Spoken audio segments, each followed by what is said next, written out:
HP Media. Mais si nous sommes tellement perfectionnés, nous sommes tellement kitoko. Étoile wana ezali kongela ezali lokwa ba diamant, ils ont éclat nango. Siko bateau nous bazaki na mulongo wana esengela ki bazwa siko direction ya omata na échelle wana. C'est comme ça que le Seigneur me dira, et Seigneur là, on s'est retrouvé avec le Seigneur, me dit, Seigneur, tu m'as donné l'échelle pour nous rendre maintenant au paradis. Lorsque tu as dit comment échelle, je voulais maintenant comprendre. Échelle, est vraiment nini, tina nango nini. Oui. Abinanga, est échelle de l'ascension. Oh, ils combien on va na éternité na bango céleste. Tantôt nous avons la cristal, les objets d'abord étoiles, les akongenga. Ce que tu as mona na musika. Na musika ville moko ya munene. Ville moko ya munene ba koma na musika na ville wana ba koma la cité merveille de Dieu.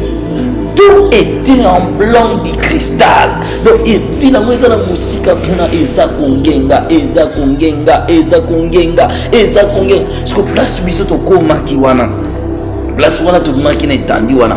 To se retrouver avec un groupe de personnes au peut ba maki pona. Ba to wana bazaki na sengo. To kuti siko deuxième catégorie ba ange. Ba ange to mona ki liboso. Na ba ange wana to kuti baza différent. Ba ange wana ba ange to kutaki na cité na centre de recueillement, to na centre d'immigration mo bazali mukie. Maintenant oyo to kutaki wana ba oyo wana biso to kutaki place wana na ba oyo to kende kuta ce qu'on entendu wana place to bimaki donc ba ko 14 fois plus géant que ba oyo biso to kutana na bon liboso parce que ba ange wana nyonso balata ba robe na ba comment la parole de Dieu, l'agneau de Dieu, Jésus-Christ. Et donc même si je vois aujourd'hui non le nom du Seigneur Jésus-Christ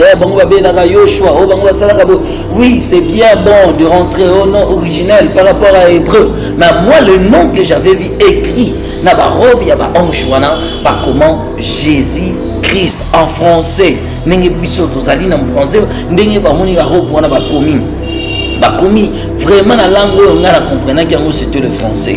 À part comment qui est là écrit et belende dans le bagana et bandé témoin on a la langue araméenne presque la langue belé mon qui peine la langue céleste mais là robe wana j'avais vu vraiment qu'on a écrit Jésus-Christ.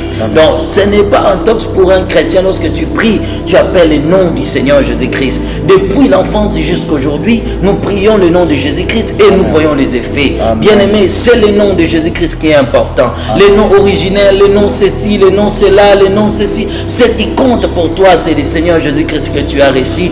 Bien aimé, je te dis qu'on croira dans mon malam.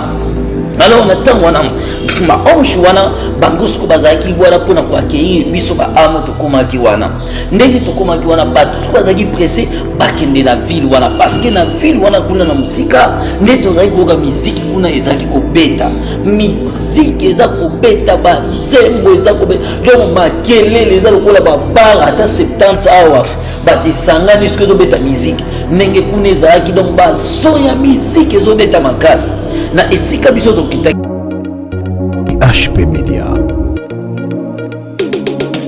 Robe mwana mwasi wana alataki ya pembe ntango bandi kopusa na porte wana robe ya mwana mwasi wana disparaître.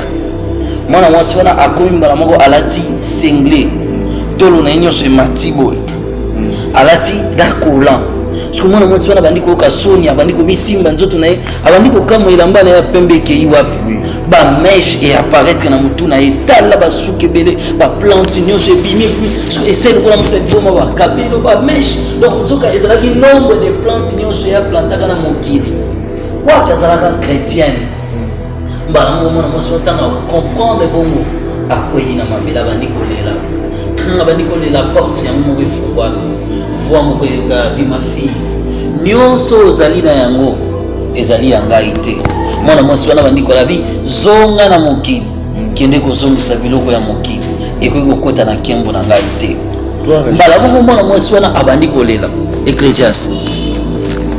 Mwana mwasi wana bandi kolela lobi ezali ngai te ezali mobali na ngai nazalaka na une femme chrétienne nazalaka na kolata biloko te mais tango na mobali na ngai azali kosepela na beauté na ngai te.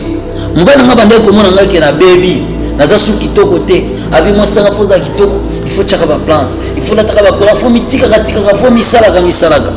Yesu abisie. Voix wana plutôt lobby.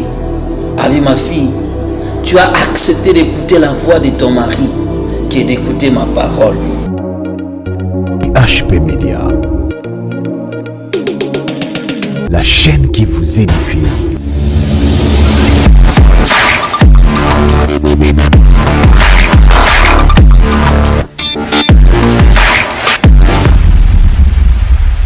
Shalom, peuple de Dieu, vous qui nous suivez partout dans le monde, à travers l'internet, à travers notre chaîne et HP Media, vraiment, topesi bino mbote mingi kolo a pambola biso na ndenge apesi biso susu opportunité pe ngolu pe grâce otomesana kobenga ya koyeba komona na lisusu na émission ya sikato pe kokutana lisusu na mokolo ya lelo na nzela ya etandoki vraiment nzambe apambola biso nyonso e makomo ezokisa biso e moto nyonso ayaka mpa nzambe azongaka lolenge ayaki te tika ete à travers cette émission tozala peni édifié pourquoi pas consoler nzambe oyo assistaki batoma ya kala e ameka mpe koassiste biso en direct de cette émission. Oui, je ne suis pas seul, je suis avec notre daddy, notre homme de Dieu, le prophète Astombaya. Tozana sur ce plateau toujours pour continuer kokoba na nzela ya témoignage oyo tobani nango bamwa ebele déjà tokomi na partie ya paradis et toyotaki kozwa mwa ndambu oyo tolandaki et tozocontinue toujours kolanda yango et lelo ezali mwa continuité par rapport ya eloko tobandaki. Alors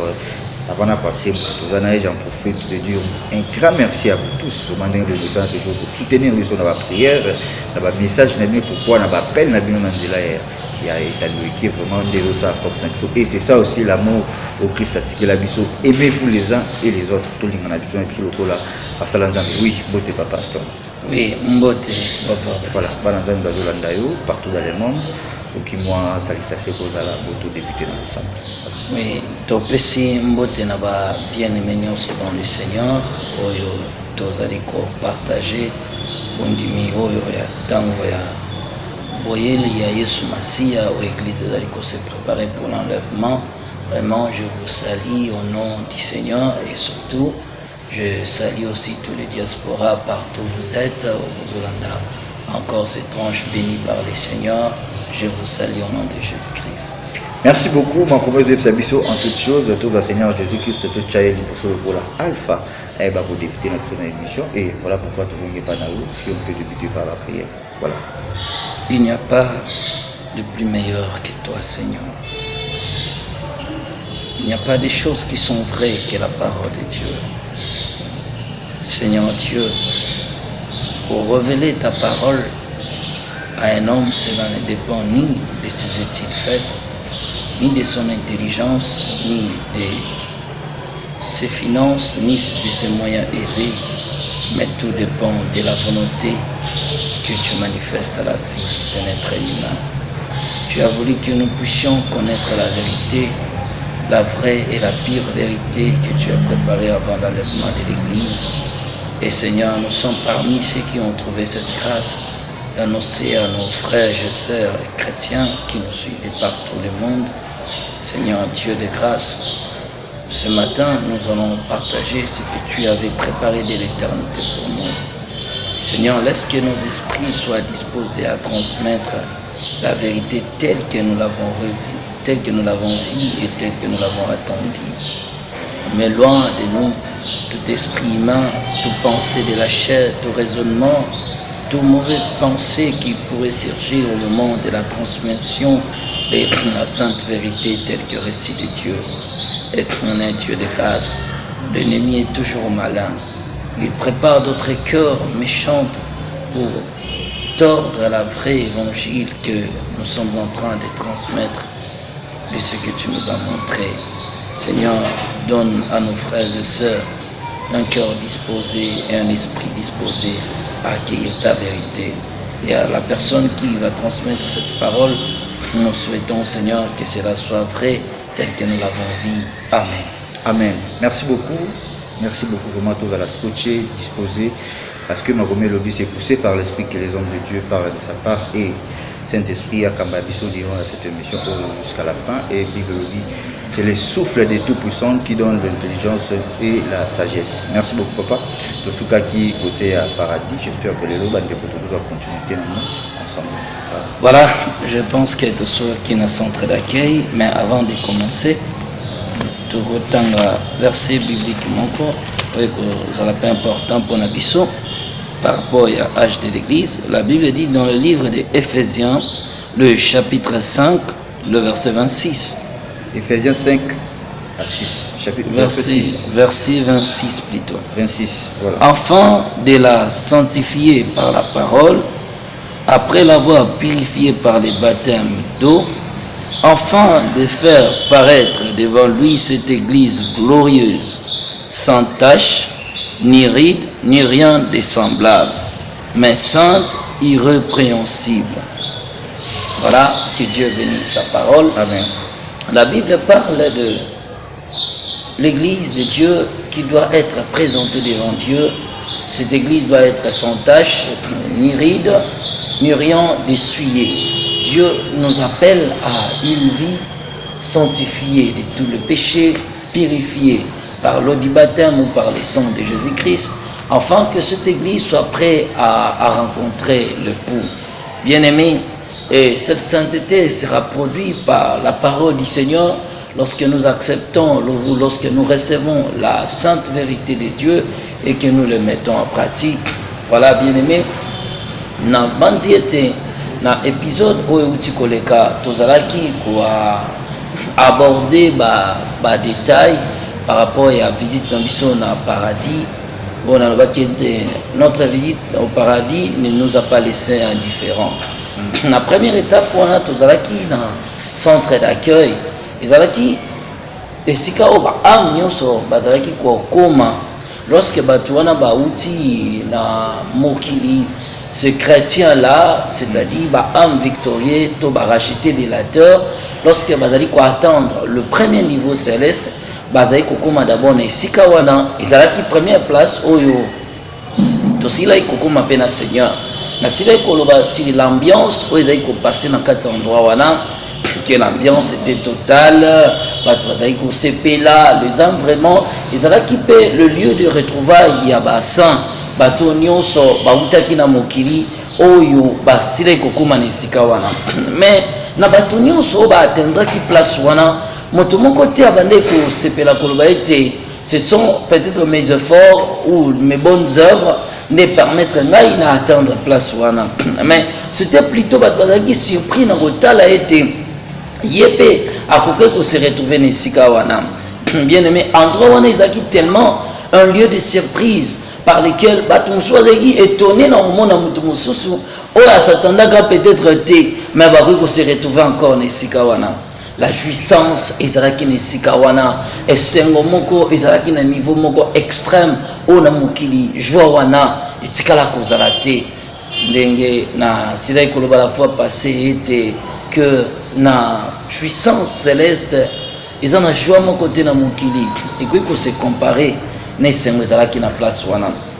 Alors ngai na zalaki perdu na kati ya foule de joie, na kati ya sengo wana ezalaki na kati ya sika wana reko sepela. Vraiment je ne pensais pas retourner sur la terre et j'avais dit que na monaki ba ange o bazalaki ko servir bato baji bajango ezalaki kwa milangi moko plastique ezalaki kwa baji moko naturel o bazalaki ko servir bato.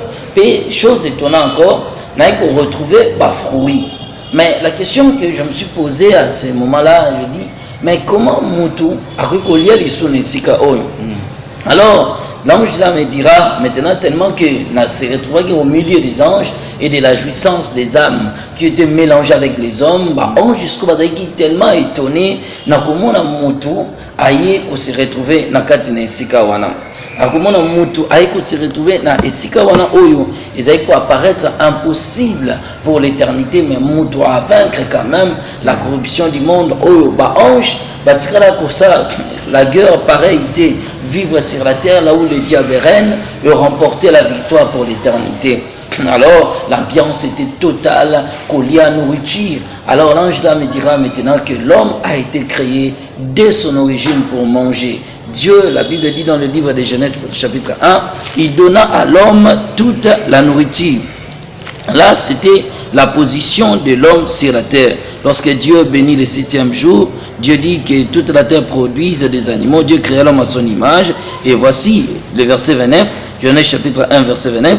Et Dieu dit, voici, je vous donne toute herbe portant de la sémence et qui est à la surface de toute la terre, et tout arbre ayant en lui du fruit d'arbre et portant de la sémence, ce sera votre nourriture. Alors, il me rappellera ces versets pour me dire que dès l'origine de l'être humain, l'homme a été créé pour manger. C'est pourquoi même à son passage de l'éternité, toi, qu'on retrouvait encore la nourriture. C'est pourquoi je me souviens, lorsque Jésus-Christ parlait, il a dit que plusieurs viendront des 4 coins de la terre, qu'on se retrouver dans la table avec Abraham. Et c'était comme ça maintenant que cet ange-là me dirait.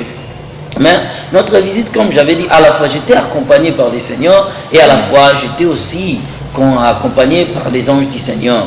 Et c'est comme ça que après quelques minutes, na kati ya jouissance, wana, to na kati ya place wana esengo, to ko se pela, ko se réjouir. Après quelques minutes, maintenant, to qui son moko ebeti, trompette moko ebeti. La trompette est bête qui vraiment avec éclat. Lorsque trompette wana ebeti makasi, âme nyonso bazaki na centre de recueillement, pensant que c'était déjà le paradis. Or, ce n'était pas encore le paradis. Alors, ange batu nyonso plutôt bazaki na centre wana na esika ya jouissance wana basali siko mulongo. Batu nyonso to sali file d'attente. C'est comme ça qu'il ngana koya ko se retrouver encore avec le Seigneur. Parce que tant que to sali file d'attente wana to sali al mulongo mbala moko namoni échelle moko et apparaître. Échelle moko ano et apparaître dans le vide. Et si que bandi là et si que soukeli ezali komona na te voilà. Et qui siko échelle wana ezali tout en or, ezali tellement ko briller, ezali ko dégager une lumière étincelante à tel point qu'il n'a pu ko détailler en côté na ba description na biso ya mokili. Parce qu'on a moko tala étoile wana échelle wana ezali ko briller, ezali tellement kongenga. Mais si que wana nyonso ezali tellement perfectionné, nyonso ezali tellement kitoko. Étoile wana ezali kongela, ezali lokwa ba diamant, ezopesa ba éclat nango. Siko bateau nyonso bazalaki na mulongo wana, esengelaki bazwa siko direction ya komata na échelle wana. C'est comme ça que le Seigneur me dira, esengeli siko là, on se retrouve avec le Seigneur, me dit esengeli tomata na échelle pour nous rendre maintenant au paradis. Lorsque tu as dit comment échelle wana, je voulais maintenant comprendre. Échelle wana ezali vraiment nini tina nango nini? Oui. Abinanga ezali échelle de l'ascension. Ezali komema ba âme na éternité na bango céleste. Chaque manche ya batu wana bazali kotia na mokili ezali kolakisa image ya conduite ya batu na se ya mokili. Je pense dans le livre de Colossiens chapitre 3. Colossiens chapitre 3. Oui. La Bible dit ceci.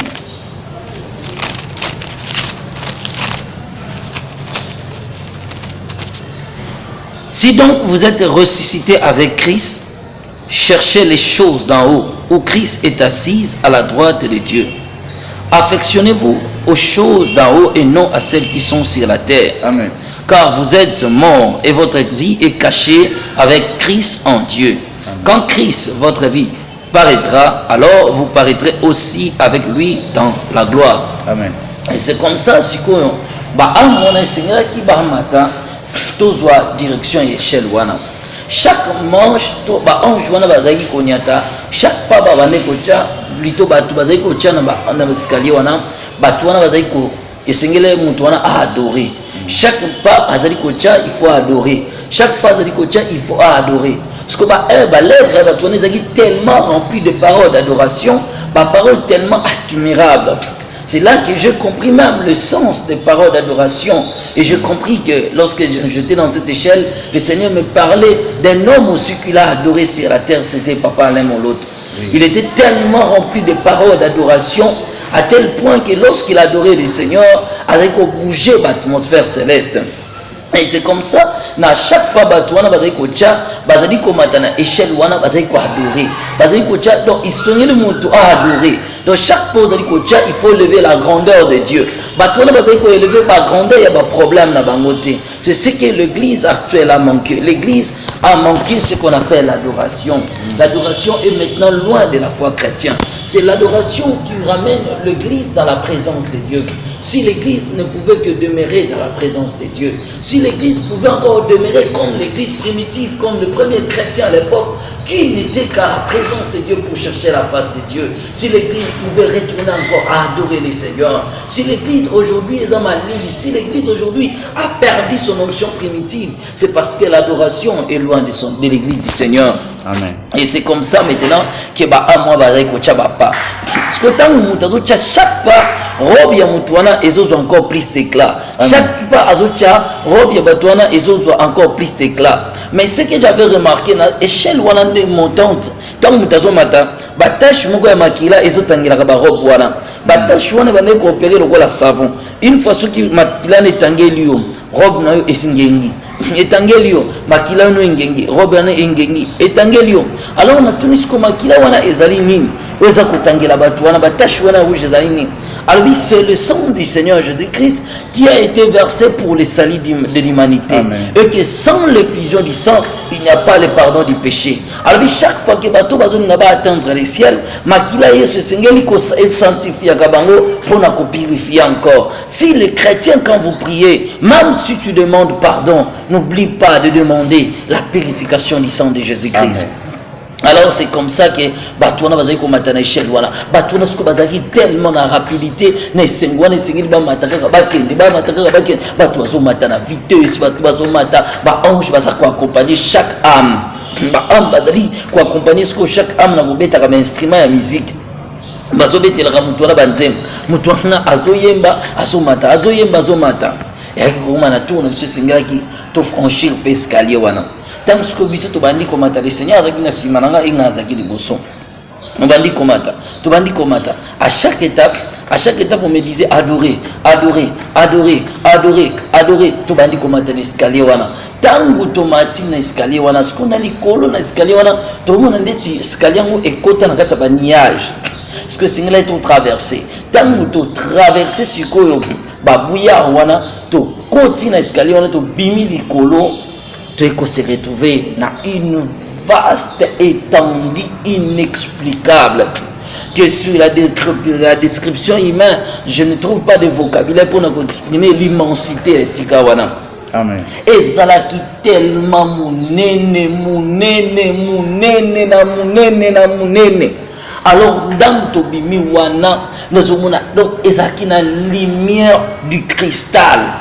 Bazaki na moïté mais lumière o ezalaki wana ata moi nanu éclaira bongo te na sika na mokili nanu moye bima bongo te donc ce que je lumière ya sika wana o sangisi ngo ndenge biso za lumière du jour na 12h bazui lumière wana ba tiango o tali lumière na so mokili mabutu o wana de ma lumière ezalaki na lumière moko impossible.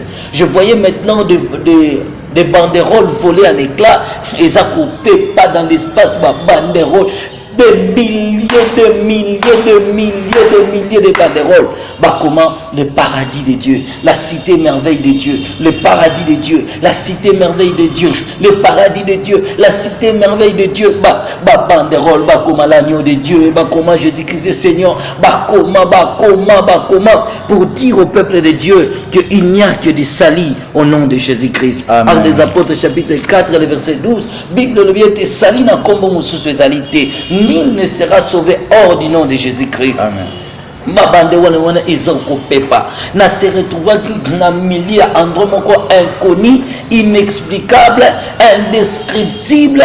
Donc c'était impossible à expliquer. Donc esengo oyo tolobaka mutu atondisami na esengo eleki donc okomi na esengo moko donc nazoyeba te ndenge na koexplike yango na endroit wana siko toyeka endongo ezaki lokola cristal ezobeta ba étoile eza kongenga siko tozomona na musika ville moko ya munene bakoma na musika na ville wana bakoma la cité merveille de Dieu. tout était en blanc du cristal. Donc il vit la maison de musique kuna eza kongenga ce que place biso to koma kiwana place wana to maki na etandi wana to se retrouver avec un groupe de personnes on peut babimaki kuna batu wana bazaki na sengo to kuti siko deuxième catégorie ya ba ange ba ange to mona ki liboso na ba ange wana to kuti baza différent ba ange wana ba ange to kutaki na cité na centre de recueillement to na centre d'immigration bango bazali mukie maintenant oyo to kutaki wana ba oyo wana biso to kutaki place wana na ba oyo to kende okuta siko na etandi wana place to bimaki donc ba ko 14 fois plus géant que ba oyo biso to kutana na bon liboso parce que ba ange wana nyonso balata ba robe na bango ba comment la parole de Dieu, l'agneau de Dieu, Jésus-Christ. Et donc même si je vois aujourd'hui non le nom du Seigneur Jésus-Christ,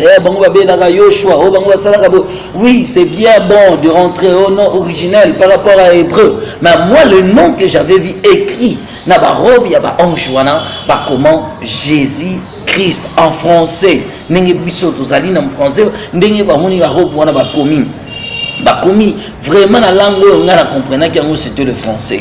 À part bakoma qui est na ba écrit ebelende na lobaka na ebande directement on a ba langue araméen presque ba langue ebele mokili pe na ba langue mosuza céleste mais na ba robe wana j'avais vu vraiment qu'on a écrit Jésus-Christ. Donc ce n'est pas un tox pour un chrétien lorsque tu pries tu appelles le nom du Seigneur Jésus-Christ. Depuis l'enfance jusqu'à aujourd'hui nous prions le nom de Jésus-Christ et nous voyons les effets. Bien-aimé, c'est le nom de Jésus-Christ qui est important. Le nom originel, le nom ceci, le nom cela, le nom ceci, ce qui compte pour toi c'est le Seigneur Jésus-Christ que tu as reçu. Bien-aimé, je te dis que on croira dans ton malade.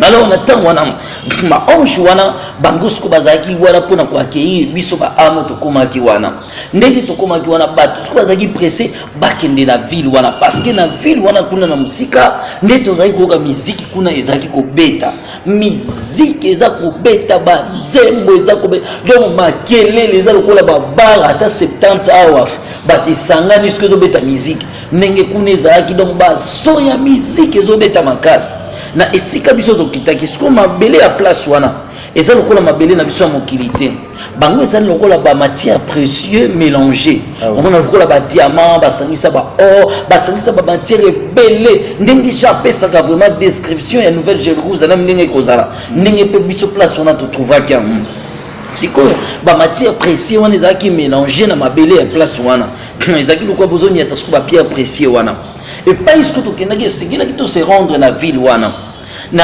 direction biso kitaki ezalaki na 12 directions où eza comme masko na grande ville où tozaki komona na musika ba direction wana ezalaki ba chaussée moko ya minene banzela minene ezalaki na nombre ya 12 nde ezalaki comme mabatu na 12 villes na entrée na 12 portes ya ville wana siko epai na place ndenge eza nzela koto avant to okoma na nzela mosusu ezalaki na ba jardin de fleurs ba fleurs wana eza kobeta musique ba fleurs wana eza koyemba ba fleurs wana eza ko adorer nzambe eza koninga ezalaki lokola ba fleurs soki toza na elanga tolamuki na tongo soki boza ba fleurs na lupango ne esalaka lokola mwa babuya lokola ezwi mwa voilà episaka éclat kitoko ndenge ba fleurs wana soki ezalaki kopesa ezalaki ba fleurs ya lolenge ba fleurs kitoko eza koninga ba fleurs moko kitoko na kitoko esengo ba fleurs on eza kobeta musique ezaki kobeta musique parce que tout autour ya ba prince ya ba chaussée wana tozalaki ezalaki na ba garde-fou ba garde-fou wana ndenge ezalaki lokola ba bordi nango wana pe bacha ba garde-fou ba prince wana ezalaki lokola cristal ba pierre précieux mélangé donc ba tracer on ndenge biso na mokito kataka ba boulevard na ba bande ba kataka na prince ndenge pe wana bakataki na ba chaussée wana ezaki na ba bande bakata parce que tout ezaki en cristal ba prince wana ba chaussée wana eza kongenga parce que ndenge to telemaki wana tellement que batu nyonso bazaki wana bazaki tellement agité esengelaki bakende na ville wana ba ange siko bazaki wana ba ange musu bazaki ba historien bango baza wana baza ko betela batu ba nzembo baza ko expliquer batu esika boye baza ko bisa batu te esika esengeli beaucoup se rendre esengeli beaucoup kende siko na grande ville batu wana bazo sepela tozaki ko sepela batu vraiment. Donc on avait tellement l'esprit de l'empressement qu'on pensait, dont tous voulaient seulement que akende directement dans la ville, akende kaka directement dans la ville, batouane sengo, batouazo bina, batouazo sepe. Donc mawezala kite, mutumonta zeko regretter que na uti ko kufana mokili, que na uti ko tika famille ngai, na uti ko salabo donc souci à mokili oyo ezala ki lisusu na batute pour te dire bien aimé que la vraie consolation d'un homme sur la terre n'est que le Seigneur Jésus-Christ. La consolation divine. Merci papa. Et c'est comme ça que la joie était immense. Et pendant ce que tu télémakiwana, le Seigneur me disait, oh, c'est ça la cité merveille de Dieu. C'est là le paradis. Donc, et Seigneur Sikoyo, ils ont un service,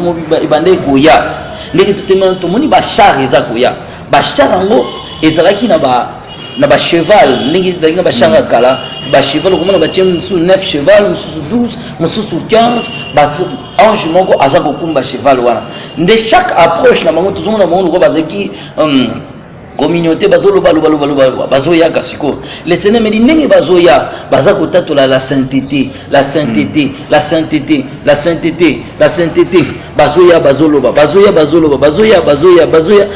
ndenge bazoya bazakoloba ndenge bazoya ko bazakoloba ndenge bazoya ko ti ba ko koma sko esika to telemo batu sko esingelaki to banda ko matala ba char wana batu bazaki na empressement même ange wana avant même na char il faut batala kombo na liste.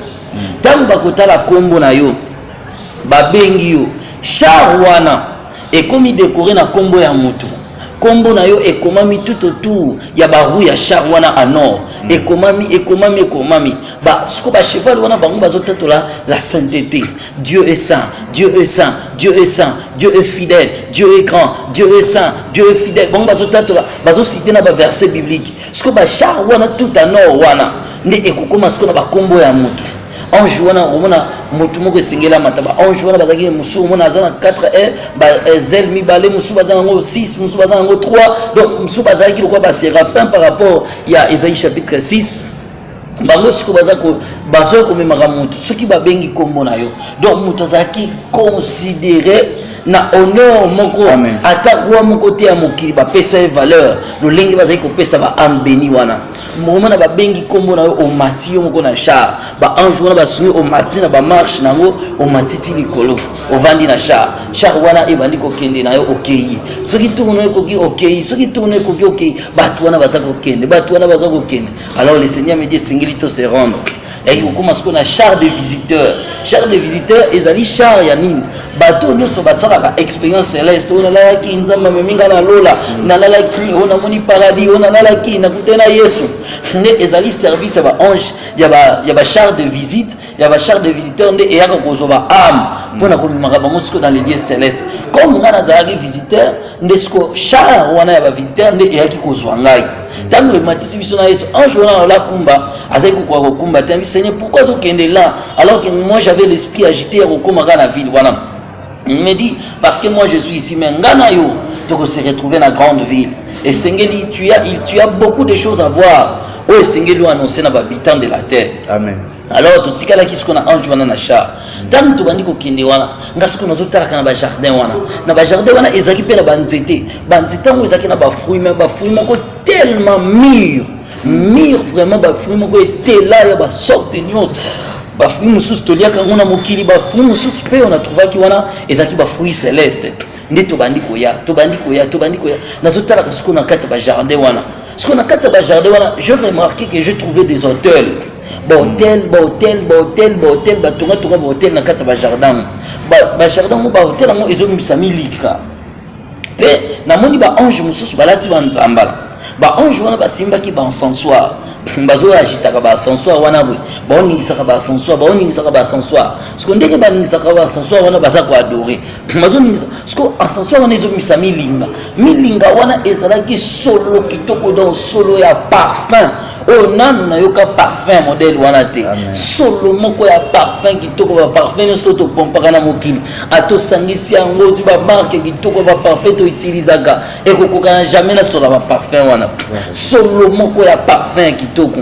Maintenant ce qu'on a récolté tout na ange wana na tunisco pour la nini bango baza sans repos et sans relâche bazo ningisa kaka ba sanso wana bazo lobaka bazo kumisa kaka nzambe pe hotel wana pourquoi ezana kata ba jardin wana ange wana ebisingabo ba sanso o eza koningisa milinga ezali ba prière ya ba saint o baza ko sambela na mokili nde lo sambo na bango tango emataka na lola et parfumaka le lieu céleste. Gloire à Jésus. Apocalypse chapitre 5, le verset 8. Amen. Quand il y eut pris le livre, voilà, je pense que c'est le dernier verset qu'on avait rempli. Apocalypse chapitre 5, je préfère seulement commencer à partir du verset 7 jusqu'au verset 8. Il vint, il prit le livre de la main droite de celui qui était assis sur le trône. Quand il y eut pris le livre, les 4 êtres vivants et les 24 vieillards se prosternèrent devant l'agneau. Voilà, verset 5, dernier tiré à verset 8. Tenant chacune une harpe et des coupes d'or remplies de parfums qui sont les prières des saints. Amen. Qui sont les prières des saints. Alors, ezali ba prière ya ba santu. Alors, qu'est-ce qu'on a dit non? Ezali prière ya ba santu, ezali prière ya ba santu. Alors, lorsque ba saint baza ko sambela na mataka dans le lieu céleste pour na ko parfumer le paradis de Dieu. Il dit c'est ça le parfum pour Dieu. La prière des alliés parfum qui toko. Ouais, yaka ko pesa solo ya malam. Alors là où il y a odeur moko ya mabe, une mauvaise ordure, qu'est-ce que ba salaka ba pompaka parfum. Ce qui mutalingi ko éviter solo ya nzoto na sengela pomper parfum pour misa solo ya malam. C'est de même la vie à mutu. Abi lorsque la vie d'un homme est pourrie par la malédiction, est pourrie par des lois de la famille, est pourrie par la condamnation, est pourrie par la souffrance, par les insultes, par la calomnie, par l'imoquerie, par la honte de la vie, et que nous allons abandonner de tout le système de vie. La seule chose, ce n'est que la prière. Lorsque la personne prie, c'est pourquoi bato basambela kaming ba changement total na ba vie na bango nde changement ya vie na bango ezali solo ya parfum o epesa makap. Abi dis à nos frères de prier sur la terre, de prier le Seigneur. La prière sera votre nourriture. La prière sanctifiera votre âme. La prière sanctifiera votre corps. Et la prière changera aussi la réalité de vos vies sur la terre. Il n'y a pas de plus grand secret que la prière. Alors, en jouant avec Bisanga, l'importance et l'utilité de la prière. Alors, vous voyez, les chrétiens de l'église primitive ont passé toute leur vie sur la terre qui est dans la prière. Abi, mais nos frères sur la terre ne fait que dormir, kolala. Les peuples sont remplis de distractions. Abi, la prière est qu'on ranime encore l'alliance des hommes avec le Seigneur. Amen. La prière est qu'on renforce l'harmonie, yamutu, la relation parfaite avec le Seigneur. Abi, dit à nos frères de prier sans cesse, à tout temps et à toute occasion favorable. Et c'est comme ça que l'homme, j'essaie de expliquer. Beaucoup de prières aussi. Et arrive dans les lieux célestes. Il faut que la prière est la prière de la sainteté par la personne qui adresse sa prière. Et Seigneur Moutouana a dans un cœur libéré de toute haine, de tout conflit et de toute rancune. Et que assemblé par des motifs de conscience. Nous avons stressé prière sous l'intention qu'il y a quelque chose pour approuver Batou. Abi ces prières là sont suyées. Et ça va prière sainteté. Et ça va prière à Batou assemblé là. Dieu n'a pas assemblé dans Zambé, salelanga, banguna nanga bamona, ndenge salenga, ba fininga pemingi, ba choninga pemingi. Abi ba prière wana et mataraté. Mais lorsque la prière, ils ont rencontré la pureté du cœur. Ils ont rencontré la sainteté du cœur de l'homme. Ils ont rencontré la justice dans la vie d'un homme. Ils ont rencontré la sainte conduite de la personne. La prière là, n'est pas dans les lieux célestes. N'est pas pour purifier les trônes du Seigneur. N'est pas pour parfumer et sika oyo. Mais bato basambela pour tuer leurs ennemis. Bato bakenda dans l'église. Nzamba bo mungu dia ngazo telemina nga akufa kota mabele. Avec ces prières là et mantakate.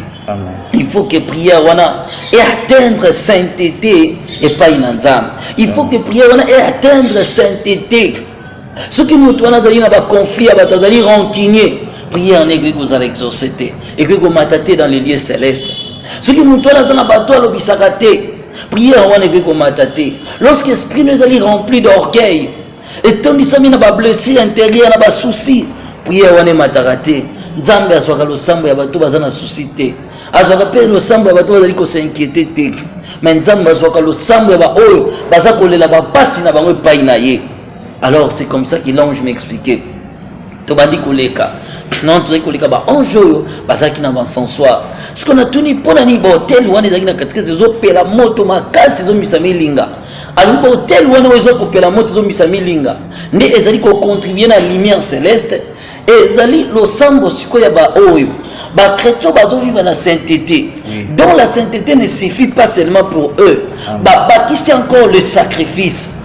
Romains chapitre 12 verset 1 à 2, la Bible dit d'offrir nos corps comme des sacrifices vivants. Voilà, le passage est très important. Amen. Je pense que ça va nous donner encore plus de lumière pour nous comprendre. Romains chapitre 12, la Bible dit ceci. Je vous exhorte donc, frères, par les compassions de Dieu, à offrir vos corps comme un sacrifice vivant, saint, agréable à Dieu, ce qui sera de votre part un culte raisonnable. Ne vous conformez pas au siècle présent, mais soyez transformés par le renouvellement de l'intelligence, afin que vous discerniez quelle est la volonté de Dieu, ce qui est bon, agréable et parfait. Amen. Et c'est comme ça maintenant. Alors, la vie des sacrifices. Alors, certaines choses sont exaucées dans la vie des gens. Lorsque Batubazo vit dans la vie des sacrifices, il me parlait maintenant de degrés de sacrifice. Oh, il faut renforcer encore le parfum céleste. Alors, le fait a pour rôle de consommer. Nous sommes dans la rencontre à moto et zikaka. Ezala libende, ezala ndap, ezala libaya, nyonso ezikaka na moto. Abi c'est pareil, via ba jeune et salaka na bomo ya moto. Il faut que batu ba jenaka, batu ba sala ba jeune comme pas possible. Yebisa bandiko na biso Seigneur ba vivre na vie ya ba jeune. Abi yebisa bandiko na biso Seigneur ba vivre na vie ya ba sacrifice ya ba montagne, ba retraite. Muta se coffre pendant des jours et des jours pour na koluka elongi nzambe. Abi, ce sont là des sacrifices agréables à Dieu et des gens de donner ce qui est précieux pour eux-mêmes. Bapesangwe pa yanzambe. Nde yangwane zali ba sacrifice. Abande ko parler dans ba sacrifice. Oh ba te sengeli ba sana mokili. Abi tout ce qui est précieux pour l'homme. Lorsque mutazali ko offrir en nzambe et que santé na ngeza apprécier. Mais nandimi na perdre kitoko na ngai pona lukelongi nzambe. Nandimi loko ezaki important pona vie na ngai. Iliko tambola na ngeza important. Ko vana na kola na pongi na ngeza important. Mutu wana lobite mikona kola lisute. Akomi kola na sala bina pona likambo na zanango. Nandimi na lala une semaine na mabele. Nandimi na lala na ciment. Nandimi na lukelongi nzambe. Albinde yangwana esokoma moto na vie ya moto. Yango kena kotumba pe koziki sa nyonso. C'est comme ça ezali ko parfumer encore les lieux célestes. Alors on continue notre marche. Tozaki ko kende. Tengo kende sko poto koma na ville wana ezalaki 10 km par rapport ya ba maître na biso ya mokili. Tant tobandiko ya tobandiko leka tobandiko ya na charwana. L'ange m'expliquait ya ba merveille nyonso zaki dans les lieux célestes. Toyeko koma sikona esika o esengele to koma na ville wana. Tant to komi ba 12 directions wana nyonso to kutani na vaste étendue moko ya munene. Na étendue wana siko to kutana kina ngo ndesika ville ngo ezalaki donc espace moko no ya munene liboso ya ville ndenge to mona na chaque devant ndako nyonso to immeuble ezalaka toujours na véranda nango. Alors siko esika wana ezalaki ya munene étendue moko ya munene, tout était en or. Kongenga woluza kongenga tokuti siko des milliers de milliards d'anges. Oh ba ange bazalaki place wana talebele pour acquérir bateau. Tokuti siko esengo o ezalaki place wana na bato wana tokomaki place wana ko bina kinolinge wana ko sepela ko kumisa nzambe ko tombola esengo ezalaki place wana de milliers de anges wana bazaki siko koyemba. Et c'est comme ça maintenant que je vais rencontrer les seigneurs. Baza kubita musique, baza kubeta musique, baza kubeta musique. Et alors, un temps, je me retrouve aussi avec l'ange encore. Et un temps, je me retrouve encore avec les seigneurs. Parce que tout ça, qui n'a qu'à folie à musique, wana. Ba ange wana. Baza qui des myriades et des myriades. Des anges, bazako yemba, ba cantique, bazako bina, bazako sepela, bazako kumisa, bazako yembela nzambe. Alors, ce qu'on a tellement perdu, na komona la foule ya ba ange wana. Ndis ko na ba diko tuna, j'ai posé question, on me dit ceci. Abi ba ange nyoso zali komona, des myriades o bazali constitué na un grand nombre ya ba groupe ya ba ange. Et ça qui 135 451 orchestres célestes ou animaka ba cantique nyoso ya nzambe na lola. Des groupes ya ba ange wana nombre na bango yango wana. Siko ba ange wana bazali constitué na ba groupe quoi so bazali des milliers bazali formé de groupes des anges. Ba chaque groupe wana ezali ko porter kombo na yango. Okomona groupe mosusu ezali groupe la parole de Dieu. Ba ange wana ba yemba kaka nzembo ya makambo eteli lo banzambe. Ba groupe mosusu ezali composé na ba ange o bazali ba ange de combat. Bango ba yemba kaka nzembo etala ba combat. C'est pourquoi quand quelqu'un prie, lorsque nous avons un sujet de guerre, il faut aller à Nzembo et Bitumba. Pour y animer le cantique céleste, il y a de guerre et bien intervention des anges de guerre pour intervenir. C'était comme ça. Au moment où nous avons constitué l'ange de orchestre de consolation. Bango ba yemba banzembo consolation. Yango banzembo ne betaka muona mutazaki na pasa zaki na milelo. Tangu nzembo na zako yoka ngo motema mutekomi ko za consolation. Nde banzembo wana siko ba ange wana bazaki ko yemba baza ko bina na bandi ko sepela na bandi ko siko na yiko na bi pourquoi ba ange oyo bazali ko yemba banzembo. Mais bazali ko yemba siko na ba chanson mosusu to yemba na moki.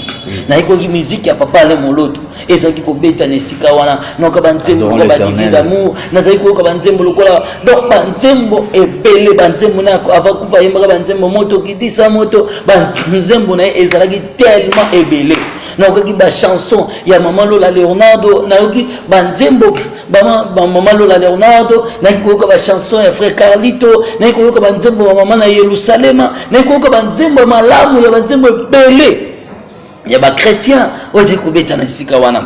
Mais majorité des chansons encore que nous chantons sur la terre kunezai kobeta te. Sikotango na yoki mona bi pourquoi banzembo oyo eza kobeta na kati na esika oyo. Ba bisinga ete ezali ba cantique céleste. Banzembo oyo ezalaka inspiré epai na Nzambe. Banzembo ya Nzambe ekobetama pe na mokili. Bino na mokili boselaka Nzambe banzembo. Nzambe baselaka nzembo te. Alobi na mulikanda ya psaume ete que ma bouche chante ta parole. Nzambe baselaka nzembo te, mais Nzambe inspiraka maloba na epai na moto po yembela ye. Siko mingi na bino na mokili bazali koyembela Nzambe, mais bazali koyemba ba chanson inspirée à Nzambe te. Ah oui, c'est la raison que le temple du Seigneur est souillé. C'est la raison que le péché et l'abomination est sur place na kati ya temple ya Nzambe. Siko tu écouter na kata fulwana ba ange wana. Je vis maintenant ange moko ya munene yazali ko voler dans l'espace. Avec Kotinda Barange, Boyemba pour la gloire de Dieu, chantez pour l'honneur de Dieu, chantez pour la gloire de Dieu, car il est merveilleux, chantez pour la gloire de Dieu. Ce qu'on a tenu un jour à l'équipe, mon nene, il y a un jour, mon nene naïe, ce qui apparaît dans mon kila, c'est pas mon kila mobimba. N'a tenu ce que pourquoi il est à Zotina Bangwabi, il est à remplacer qui s'attend au Lucifer, à qui s'occuper dans la cantique céleste, mais son nom ne m'a pas été révélé. Abi Yendaza a remplacé Satan. Lorsque le diable a été s'est rebellé envers son créateur, c'est lui maintenant de avoir relève Yakoyemba Kaba cantique céleste. Et c'était lui qui dirigeait jusqu'au Banzembo wana. Mais chose étonnante, Batouana Bazeko Yemba Banzembo, plutôt ange wana. Seules les chansons des hommes qui ont été chantés sur la terre ou que Dieu avait inspiré sur la terre, ne se répéter. Mais Banzembo ange wana Bazeko Yemba Bandeko Bandelate. Orchestre Bazoemba Nzembo, kuna Bazoemba Nzembo, kuna Bazoemba Nzembo, kuna Bazoemba Nzembo. Bazoemba ba chanson tout à fait différent. Mais malgré Bazoemba Nzembo différent, babandela ba chanson te. Ceux qui bayemi Nzembo baleki, bayembi o baleki, bayembi o baleki. Si qu'on entend pourquoi babandela Nzembo te, on me dira encore, ah oui parce que Dieu est la source des inspirations. Amen. Si l'église alinga trouvé a tombé dans faillite, que l'église a retourné à Dieu qui inspire toutes choses. Amen. Dieu est la source intarissable. Et c'est comme ça maintenant. Alors après quelques minutes, na moni apparition ba ange mususu. Oh bazalaki wana te, ba ange wana ba ko apparaître. Bazalaki ba ange collecteur. Rôle na bango ezalaki nini? Koya ko récolter kasko ba nzembo. Tant ba ange bazoyemba nzembo, soki nzembo esili, nzembo ne komi sous forme milinga. Parce que ba ange wana bango bazalaki na biloko mo lokola ba vase. Baza ko collecter ba nzembo wana, bazo collecter ba nzembo, so ba collecter ba kei, so ba collecter ba kei. Na tuni sko ba ange bazo kina ba nzembo ngo wapi? Alors il était ba nzembo wana, bazali ko memango na mokili pour na ko répandre yango pour les salis des saints. Lorsque batoizo ba cantique inspiré de Dieu, banzembo wana eyaka pona ko sanctifier bomo ya bayenge bede. Alors en janvier singeli tolanda to mona ndenge musique kitaka na mokili. Tango tolandi bango te ko bima na ouverture moko to mona ki ba ange bazai ko répandre banzembo bazo supango na mokili. Bazo ba chanter pour la gloire de Dieu, chanter des cantiques inspirés de Dieu, chanter pour l'honneur de Dieu, chanter pour la gloire de l'Éternel. Alors alors ce sont là des cantiques inspirés par Dieu. Mais ces cantiques, et kozala kaka ba oyo bazali ba adorateur bazali ko vivre na kati ya crainte ya nzambe bazali ko vivre na kati ya sanctification. Lorsque bango ba koyemba ba chanson na bango ekokende na mokili et ko sanctifier bato et ko longola ba problème na kati ya bato et ko longola ba malédiction na kati ya bato et ko longola bo tutu na kati ya bato et ko benga na milimu mabe na kati ya bato. Alors ngana bi mais biso lelo ba nzembo ne sala kama kambwana te. Abi pourquoi? Parce que pour les musiciens, chanter est dans tout un travail. L'ange me dit, il ne manque pas de récompenses. Dieu qui vous a donné ce don de chanter pour sa gloire connaît aussi vos besoins. Mais lorsque vous utilisez le don de Dieu pour s'enrichir, le don de Dieu pour vos propres besoins personnels, le don de Dieu pour tromper le monde, le don de Dieu pour ravir le bien de mon peuple, pour estorquer la richesse des enfants de Dieu, vous êtes sous la malédiction. Amen. Ces enfants de Dieu ne sont là que pour respecter la parole du Seigneur. Ces enfants ne sont là que pour faire ce que vous leur dites que c'est Dieu qui vous a dit. Mais le sang de ces gens-là vous sera redemandé. Amen. À cause de la méchanceté, lorsque la mission va transformer le vrai don du Seigneur pour les intérêts égoïstes de la vie, balongoli la présence de Dieu. Amen. Et la vie de Dieu, la quatrième église. Alors, il parlait que des musiciens qui chantaient pour Dieu, qui chantaient pour la gloire de Dieu, et on citait ces musiciens-là qui ont chanté pour la sanctification de l'église, pour la purification du cœur abattu, et c'était comme ça que alors après quelques minutes, il me dira de rentrer maintenant au ciel. Et quand nous fûmes rentrés au ciel, tozongi siko na lola teko trouver siko bato wana totika ki place bato bande ko bina bande ko sepela bato wana basali su mulongo basali siko seconde mulongo na bango ezaki wapi bakende siko kokota na kati ya grande ville siko na 12 portes ezaki na 12 portes au 12 portes wana bato batelema bato wana basali mulongo bato wana esengelaki ba accéder maintenant dans le lieu céleste. Bato wana siko batelemi na mulongo wana tout joyeux baza ko sepela bato wana baza ko sepela ezaki na ba portail wana siko ya minene na niveau moko impossible na ba porte wana ezaki na ba kombo ekoma babinanga ce sont les noms des rachetés nde ezali écrit na miraille du paradis. Siko vila ngo ezaki na 12 fondations ngo ezaki mulai ezomona na tina se tellement ezaki tout à fait cristal bato siko batelema na mulongo. Mais ça dit en réalité bande ko passer na mulongo wana mutu pa kota na porte wana mutu azaki kaka ye moko esengela kota na porte wana boko leka jamais mibale kaka yo moko ndoko kota na porte wana soki babengi yo porte wana soki kaka yo komi tour na yo porte wana efungwami siko pembeni ya porte wana ezaki na ba ange moko mibale balati bilamba balati ba robe na bango ya pembe bazopesa siko bienvenue na ba frère na biso na ba sœur beaucoup dans le royaume de Dieu qui a été préparé pour vous bazo répétera même parole wana na tango biso to komaki tu es kokuta sikoyo mwana mwasi moko azalaki liboso ezalaki tour mwana mwasi wana. Or avant d'accéder na porte wana esengeli o remplir les 12 conditions ya paradis. Tango ekomi na tour ya mwana mwasi wana aya telemi na porte. Tango sikoyo ye fala kota na porte wana, tango abandi kopusana po banda kokota, robe mwana mwasi wana alataki ya pembe. Tango abandi kopusana na porte wana, robe ya mwana mwasi wana e disparaître. Mwana mwasi wana akomi mbala moko alati sengle tolo na nyonso emati boye, alati da collant. Parce que mwana mwasi wana bandi koyoka soni, abandi komisimba nzoto na ye, abandi kokamwa elamba na ya pembe ekei wapi, ba mèche et apparaître na mutu na ye, tala basuki ebele, ba plante nyonso ebimi ese lokola moto eboma ba kabelo ba mèche. Donc nzoka ezalaki nombre de plantes nyonso ya plantaka na mokili kwaka ezalaka chrétienne. Mbala moko mwana mwasi ntango comprendre bongo akwei na mabela bandi kolela, bandi kolela porte yango moko efungwami, voix moko eyoka bi ma fille nyonso ozali na yango ezali ya ngai te. Mwana mwasi wana bandi kolabi zonga na mokili, kende kozongisa biloko ya mokili ekoki kokota na kembo na ngai te. Mbala moko mwana mwasi wana abandi kolela. Ecclésiaste mwana mwasi wana bandi kolela alobi ezali ngai te, ezali mobali na ngai. Nazalaka nanga une femme chrétienne, nazalaka nanga kolata biloko te, mais tango na bali mobali na ngai azali kosepela na bote na ngai te. Mobali na ngai bandai komona ngai ke na bebi naza su kitoko te, abi mosanga foza kitoko, il faut tchaka ba plante, il faut lataka ba kola, faut mitika katika, faut misalaka. Yesu abisie voix wana plutôt lobi abi ma fille, tu as accepté d'écouter la voix de ton mari que d'écouter ma parole. Ma parole ezali au-dessus, il y a pas de décision à bata mokili. Mais tu as préféré écouter la voix de ton mari. Je suis mon voix abandiko regretter. Abi si seulement tu avais écouté ma parole.